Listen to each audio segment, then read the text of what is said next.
Hello बच्चों, you are most welcome in this class. This class is exclusively for numericals. बच्चे, very nicely we have understood the basic concept related to this topic, this lesson.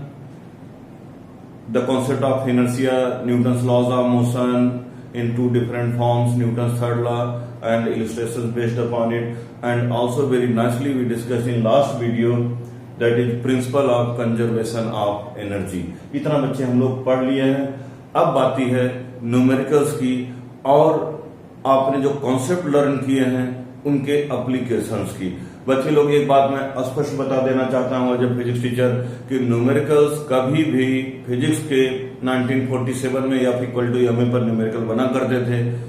अब class 9th में हालांकि छोटे numericals जरूर हैं, लेकिन अब जैसे जैसे हर क्लासेस में बढ़ेंगे, मीन्स 11 12th में आपके जब तक कॉन्सेप्ट क्लियर नहीं रहेंगे आप न्यूमेरिकल्स नहीं सॉल्व कर पाएंगे.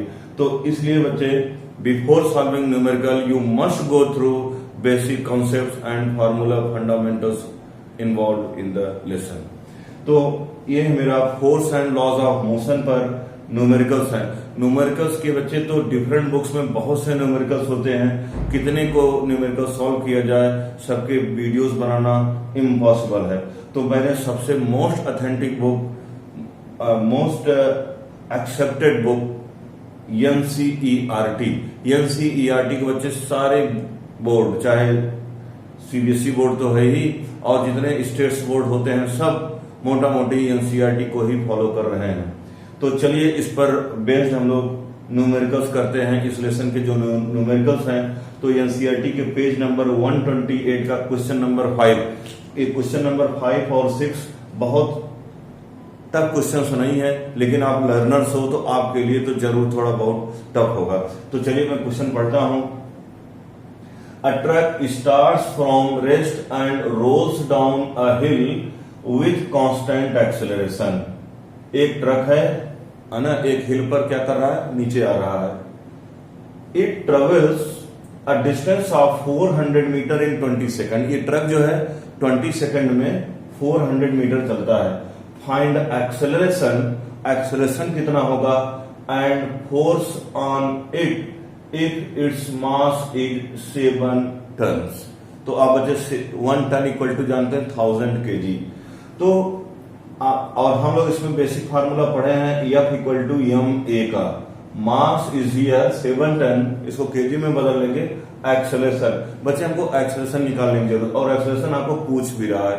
तो चलो सबसे पहले न्यूमेरिकल सॉल्व करने की जो हमारी टेक्निक है वो सबसे पहले आपको तो कॉन्सेप्ट क्लियर होना ही चाहिए.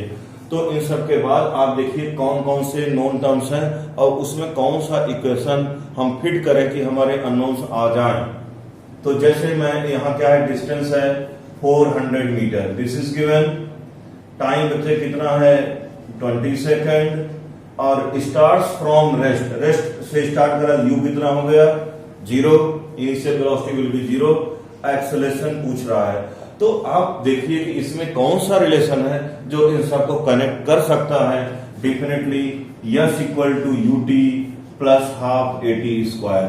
Yes equal to u t plus half a t square relation इन सब जो टर्म्स दिए हैं उनको कनेक्ट कर रहा है. तो यस बच्चे आप लिख दो 400, यू कितना है 0 है, टी आपका कितना है 20 सेकेंड प्लस हाफ ए निकालना है आपको, टी जो है 20 का स्क्वायर कर दो. ठीक है. तो आपका आ गया 400 equal to half a 20 into 20 400 हो जाएगा. तो यहां 400 लिख दो. तो चलिए क्रॉस मल्टीप्लिकेशन कर सकते हैं, यहीं कट कर सकते हैं 402 से. चलो हो गया 800 इक्वल टू 400 ए. ठीक है, इस 2 को मैंने यहां मल्टीप्लाई कर दिया. तो ए बच्चे कितना हो जाएगा आप बताइए. व्हाट विल बी ए की वैल्यू क्या होगी 800 बाई 400. तो definitely 2 metre per second square will be the acceleration. तो आपका एक आंसर ये आ गया. एक्सेलरेशन इन द ट्रक कितना हो जाएगा 2 मीटर पर सेकंड स्क्वायर. अब चलिए क्या पूछ रहा है, F equal to M A का इस्तेमाल करके हम चलो फोर्स निकालते हैं.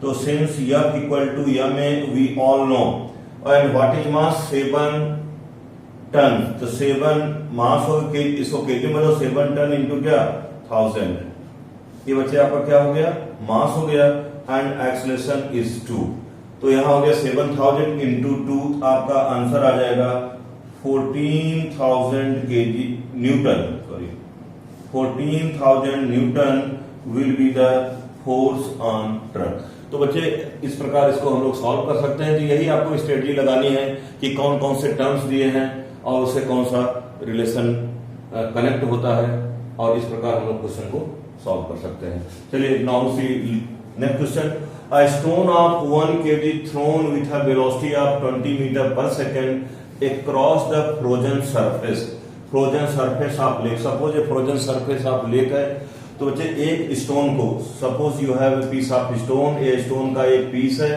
इसको कितनी वेलोसिटी से फेंका जा रहा है, u इक्वल टू आपका हो गया 20 metre per second, 20 metre per second की वेलोसिटी से फेंका जा रहा है, तो ये स्टोन बच्चा कुछ दूर आकर के क्या होगा रुक जाएगा, रुक जाने से फाइनल वेलोसिटी कितनी हो जाएगी 0 हो जाएगी। रुक क्यों जाता है, because of force of friction.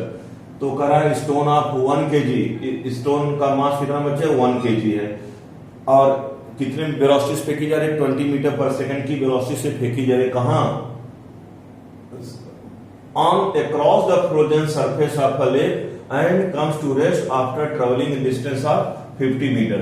तो बच्चे ये 50 मीटर डिस्टेंस ट्रेवल करने के बाद ये रेस्ट पर आ जा रहा है, तो रेस्ट पर आने का मतलब फाइनल वेलोसिटी क्या हो गई 0 हो गई। तो what is the force of friction between stone and ice, stone और आइस के बीच में फोर्स ऑफ फ्रिक्शन क्या होगा, आप एनसीईआरटी का page number 128 force and laws of motion आप देखना, ये क्वेश्चन नंबर 6 है, ठीक है। तो चलिए, तो इसमें बच्चे u is given that is 20 metre per second, okay, v कितना है 0, डिस्टेंस इज गिवन 50 मीटर, और आपको फोर्स निकालना है, तो हम सबसे पहले हमको क्या निकालना पड़ेगा एक्सेलरेशन, बिकॉज हम लोग जानते हैं फोर्स इक्वल टू क्या होता है ma होता है। तो चलो सबसे पहले एक्सेलरेशन निकालो। तो अब आप देखिए इसको कौन सा रिलेशन कनेक्ट कर रहा है, u v s a, तो definitely v square equal to u square minus 2as, तो आप प्लस 2as लिखेंगे तो आंसर आपका क्या आ जाएगा नेगेटिव आएगा।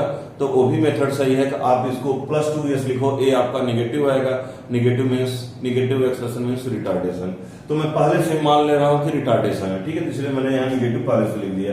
फाइनल वेलोसिटी 0, u कितना बच्चे 20 स्क्वायर है, 20 का स्क्वायर हो गया, 2 into a is asking and s is 50 metre. तो उसको हम लोग सॉल्व जब करेंगे 50 into 2 कितना हो जाएगा 100, तो ट्रांसपोज कर दीजिए 100a इक्वल टू 20 into 20 400 हो जाएगा, तो a विल बी 400 by 100, तो कितना आ जाएगा बच्चे 4 metre per second square will be the acceleration. Calculation आप लोग चेक कर लेना, कैलकुलेशन टीचर से भी गलत हो जाता है, कैलकुलेशन ऐसी चीज है, इसलिए कैलकुलेशन के समय बहुत कंसंट्रेट रहना चाहिए। चलिए ये एक्सेलरेशन आ गया हमारा, लेकिन क्या पूछ रहा है what is the force of friction between stone and ice. अब बच्चे यहाँ क्वेश्चन है कि ये स्टोन का पीस फ्रोजन सरफेस पर रुकता क्यों है, एक बॉल हम लोग लुढ़का देते हैं वो चल करके क्यों रुक जाता है, because of force of friction. तो उसी प्रकार फ्रोजन लेक का सरफेस और बॉल के स्टोन पीस के बीच में क्या होगा फोर्स ऑफ फ्रिक्शन होगा, जिससे उसका मोशन का अपोज होता है, वो फोर्स ऑफ फ्रिक्शन कितना होगा लेट अस लर्न। तो हमने एक्सेलरेशन हम लोग निकाल ही लिया, तो हम लोग बच्चे क्या फॉर्मूला लगाएंगे F इक्वल टू ma, तो m कितना है आपका 1 kg, m इज 1 kg और व्हाट इज एक्सेलरेशन 4, तो ये आ जाएगा 4 metre per second square, sorry 4 Newton will be the force which is offered by frozen 4 Newton is the force of friction between stone and ice। चलो बच्चों question number 7, ये पूरे lesson का सबसे धाकड़ question है ना, इसको करने में आपको मजा आएगा, इसमें गलती हो जाती है बहुत अच्छे से, ठीक है, बहुत लेकिन टफ नहीं, बस टेक्निक समझ लेना है। 8,000 kg engine pools a train of 5 wagons each of 2,000 kg along a horizontal track horizontal track पर एक 8000 केजी का इंजन है, वह 5 डिब्बों की एक ट्रेन है, जिस हर डिब्बे का मास जो है 2000 केजी है, उसको एक हॉरिजॉन्टल ट्रैक पर खींचता है।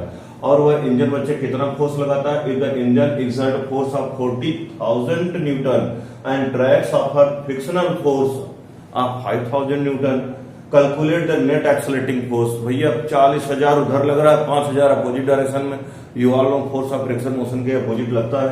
तो आप एक ऐसे डायग्राम बना दो। चलो बच्चे, ये इंजन हो गया, ठीक है, कोई धुआं वगैरह भी निकाल दो इसमें, और ये छोटे छोटे उसके 5 डिब्बे हो गए, है ना, कितने हो गए? 1 2 3 और ये 5, ये 5 डिब्बे बच्चे आप बना दिए। चलो डिब्बों का नाम रख दीजिए 1 2 3 4 5, और ये बच्चे क्या है? इंजन है। ये कितना फोर्स लगा रहा है इन डिब्बों पर? How much force? 40,000। 40,000 is the force exerted by engine on the wagons। और पूरे वेगन्स पर जो फोर्स ऑफ फ्रिक्शन लग रहा है वो अपोजिट डायरेक्शन लग रहा है, कितना लग रहा है जी? 5000 न्यूटन। वो कितना है? 5000 न्यूटन। तो what will be net accelerating force? तो पहले का आंसर तो आप तपाक से दे सकते हैं। नेट फोर्स क्या हो जाएगा बच्चे? What will be net force? F equal to नहीं, तो नेट फोर्स क्या हो जाएगा? 40,000 माइनस 5,000। तो आपका आंसर कितना आ गया बच्चे? 35,000 Newton is the net accelerating force. अब यहां क्वेश्चन है कि what is acceleration of the train? Train का बच्चे एक्सेलरेशन क्या है वो आपको बताना है। तो ये तो इंजन जो है वो तो फोर्स ही लगा रहा है, किस पर लगा रहा है? बॉडी पर। तो बॉडी का मास कितना हो जाएगा? 10,000 केजी। 5 वेगन्स का मास कितना हो जाएगा? 10,000 केजी। उस इंजन के मास से कोई मतलब नहीं है, तो है ना। तो इंजन पर कितना फोर्स लग रहा है? डिब्बों पर 5,000 न्यूटन का फोर्स लगा हुआ है, और उनका मास कितना है? What is their mass? उनका मास बच्चे, हर डिब्बे का मास 2000 है, तो 5 का कितना हो जाएगा? कितना हो जाएगा? 10,000। तो चलो इसको भी फट से सॉल्व कर लेते हैं। तो acceleration you all know, force upon mass. चलिए बच्चे, अब हम सेकंड ऑप्शन को सॉल्व करते हैं। तो पूछा गया है कि what is the acceleration of the train. तो एक्सेलरेशन ऑफ द ट्रेन बच्चे, उस पर जो नेट फोर्स लग रहा है कितना लग रहा है? 35,000। And what will B mass of 5 vegans. भैया इंजन के मास से कोई मतलब नहीं है, इंजन तो फोर्स लगा रहा है कितने मास के बॉडी पर? 10,000। तो आपका एक्सेलरेशन ए इक्वल टू बच्चे कितना? F by M. तो एम कितना हो जाएगा? 10,000। तो इसको बच्चे जब हम लोग डिवाइड करेंगे 35,000 10,000 से, आ जाएगा 3.5 metre per second square is the acceleration of the train. अब हमारा चलो सी पार्ट है, the force of wagon 1 on wagon 2। तो वेगन 1 बच्चा 2 डिब्बों में क्या होता है? जॉइंट्स होते हैं। तो पहला डिब्बा इन चारों डिब्बों को खींचेगा, दूसरा डिब्बा इन 3 लास्ट 3 डिब्बे को खींचता, फोर्थ वाला 5th को खींचता, सो ऑन। ठीक है। तो आपको बताना है इतने पोर्शन में चारों डिब्बे को वेगन 1 जो है क्या कर रहा है? खींच रहा है।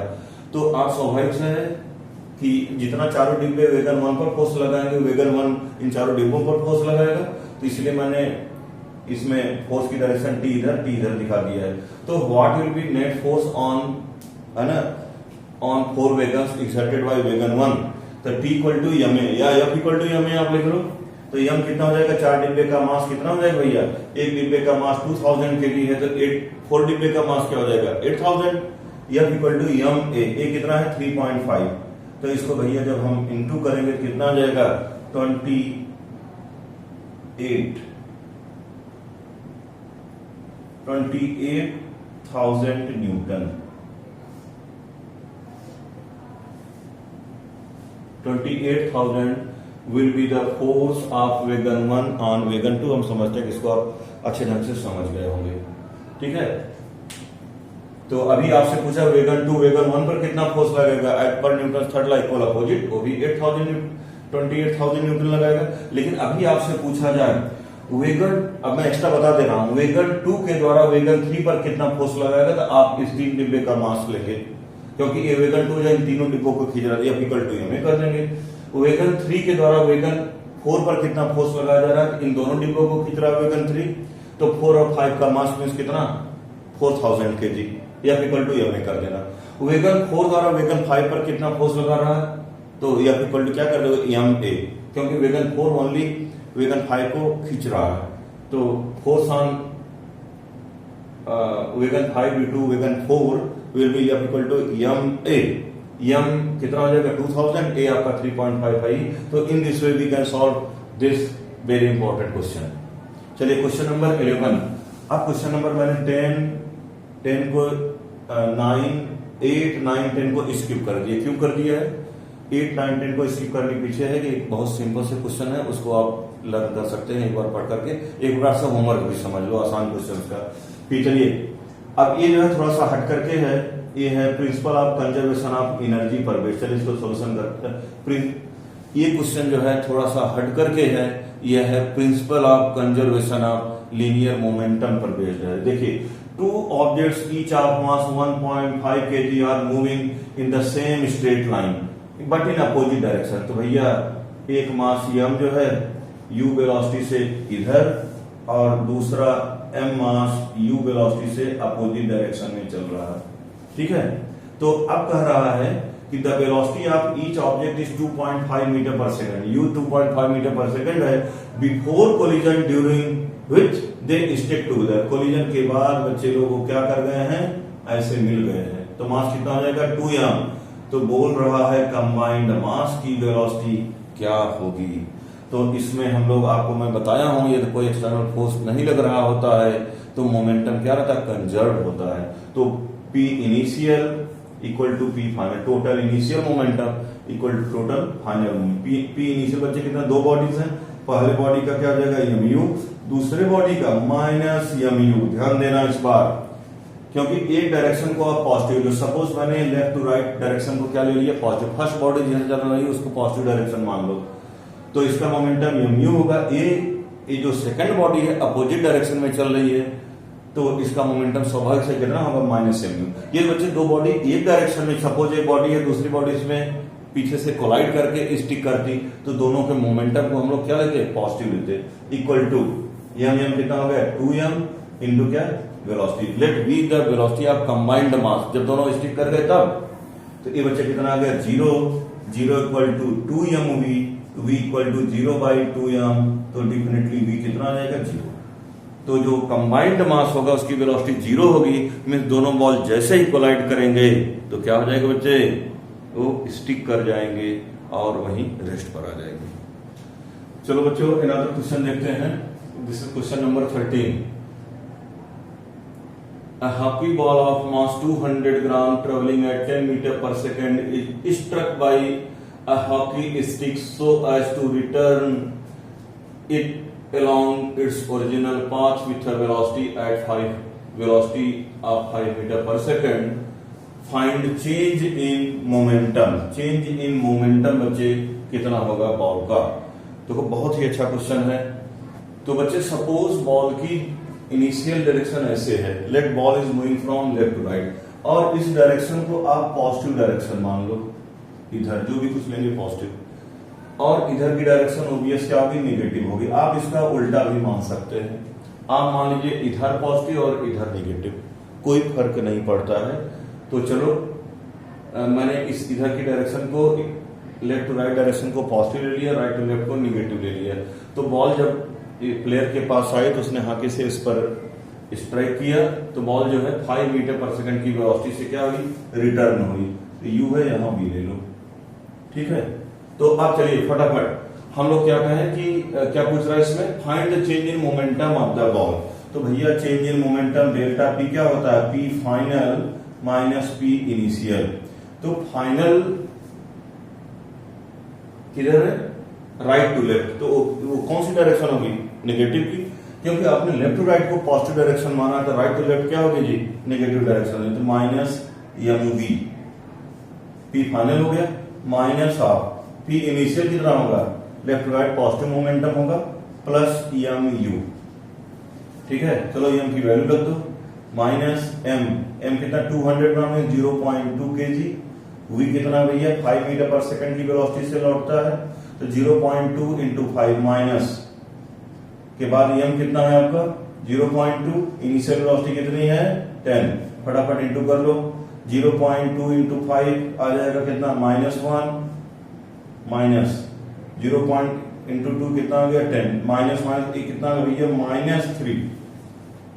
-3 kg metre per second, -3 kg metre per second delta P आया। अब माइनस आने का मतलब क्या हो, चेंज इन मोमेंटम जो है इस डायरेक्शन में है। और आपको मैंने न्यूटन सेकंड लॉ में बताया था कि rate of change of momentum of a body is directly proportional to applied force and this change takes place in the direction of force. Force किधर लग रहा है भैया, इधर, राइट टू लेफ्ट फोर्स लग रहा, ऐसे स्टिक किया गया है, तो वही देखो फोर्स की डायरेक्शन होगी, और वही क्या रहा, चेंज इन मोमेंटम की डायरेक्शन आ रही है। तो स्टेटमेंट से आपको क्लियर हो गया होगा, इस एग्जांपल से भी, इस न्यूमेरिकल से भी वो स्टेटमेंट क्लियर हो गया होगा कि मोमेंट चेंज इन मोमेंटम की डायरेक्शन किधर है, लेफ्ट टू राइट, और वही क्या होती है, डायरेक्शन ऑफ फोर्स होती है। तो उस स्टेटमेंट में ध्यान से देना, देखना उसको, क्या है उसमें कि this change takes place in direction of force. ठीक है, तो न्यूमेरिकल मतलब सिर्फ आंसर आ जाना ही नहीं होता है, कॉन्सेप्ट के साथ को रिलेट करना। तो अभी आपसे पूछ दिया जाए कि डायरेक्शन किधर होगी, तो भाई डायरेक्शन तो दिया हुआ है, तो जो स्टेटमेंट था उसमें आपने क्या पढ़ा था कि this change takes place in direction of force. तो न्यूमेरिकल्स की वीडियो देखने से पहले आप पिछले वीडियोस को जरूर देखें, कॉन्सेप्ट क्लियर करके न्यूमेरिकल को सॉल्व करिए। तो बच्चे बहुत से न्यूमेरिकल्स इस लेसन में है, तो मैंने कुछ अच्छे न्यूमेरिकल्स को चूज करके इस न्यूमेरिकल्स का वीडियो है।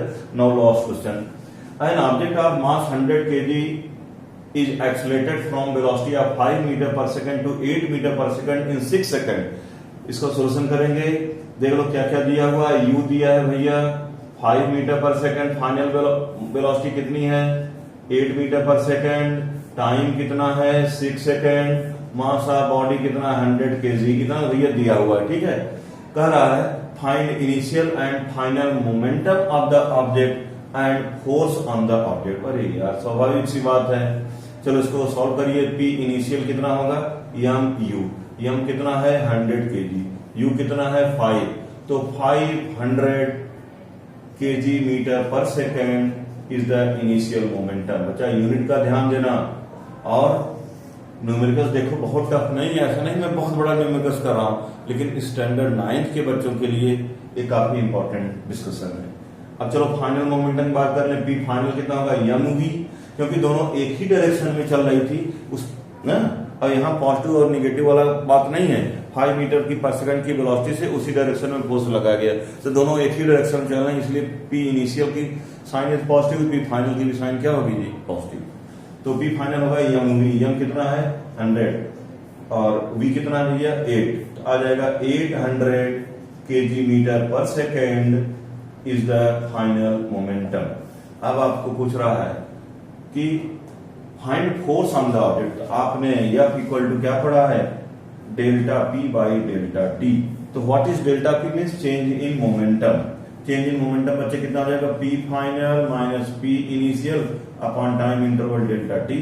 तो P फाइनल भैया कितना है 800, P इनिशियल कितना है 500, delta T means time interval कितना है 6, आ जाएगा 300 बाई 6 आ जाएगा 50 Newton. 50 Newton is the force on the object. तो ये बच्चे न्यूमेरिकल्स का डिस्कशन था। न्यूमेरिकल्स इसमें काफी है जो मैं छोड़ रहा हूं, समझ लो आपके लिए होमवर्क है, उसको जरूर करना। तो हम समझते हैं कि आपका एक कॉन्सेप्ट क्लियर हो गया। Wish you all the best, happy learning.